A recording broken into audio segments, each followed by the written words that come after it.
واش في راسك باللي من هنا لسنة 2030 غادي يفقد أكثر من 700 مليون شخص 700 مليون شخص الوظيفة ديالو بسبب هو الذكاء الاصطناعي. هاد الدراسة دارها معهد ماكنزي العالمي واكتشفوا باللي ما بين 300 مليون حتى 800 مليون شخص بحلول سنة 2030 اللي دايرين بعض المجالات من بين المجالات اللي غندويو عليها دابا غادي يتعرضوا للبطالة بسبب الذكاء الاصطناعي.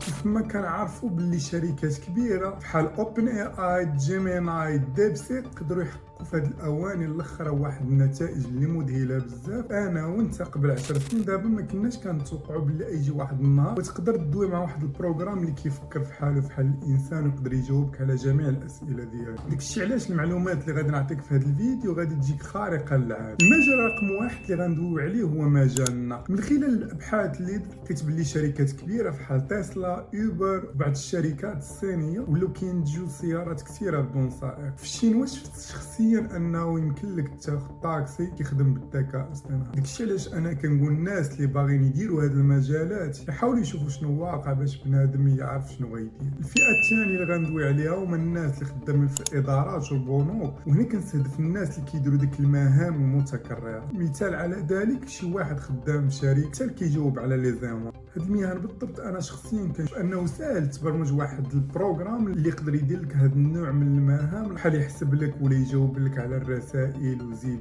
المجال الثالث اللي غندوي عليه هما الناس اللي كيديروا السينما والافلام. الا لاحظتوا مؤخرا شركه جيميناي دارت الفيو تري كيعطي واحد النتائج اللي خياليه، وراكم كتشوفوا مره في مواقع التواصل الاجتماعي انه كتشوف فيديو اللي كيشبه الحقيقه وهو مصوب غير بالاي اي. وهنا كنشوفوا انه مستقبلا تقدر تقاد فيلم سينمائي وغيطيح عليك بواحد الثمن رخيص بزاف. المجال الرابع اللي غندوي عليه هما الصحافه والناس اللي كيكتبوا المقالات. بصح دابا الا دخلتي غير للشات جي بي تي وعطيتيه شي مقال اللي يكتبوا لك في 5 ثواني ويكون منظم بزاف وكيدوي على داك الشيء اللي باغي انت. وهنا كنشوفوا باللي الناس اللي كيديروا الصحافه وكيكتبوا المقالات من دابا ولا الذكاء الاصطناعي كيخدم احسن منه. المجال الخامس والاخير اللي غندوي عليه هو خدمه العملاء ولا لي سونتر دابيل. وانا هنا في المانيا كنشوف باللي شركات بزاف ولاو كيشريو بروغرامات اللي كيقدروا يعوضوا الخدامه ديالهم وكيجاوبوا على جميع اسئله الزبون، كيعاملوه واحد المعامله اللي مزيان بزاف. المهم الدراري والدريات هادشي كامل كنقول لكم باش الواحد يحاول يطور من راسو ويشوف شنو داير دابا، يعرف شنو طاري في الدنيا ويطور راسو. رحنا في مجرد البدايات، ما فيها باس الى الواحد ساير التكنولوجيا ويولي تا هو جزء منها. زعما كان الدراري والدريات كنتمنى تكونوا استفدتوا من هذا الفيديو،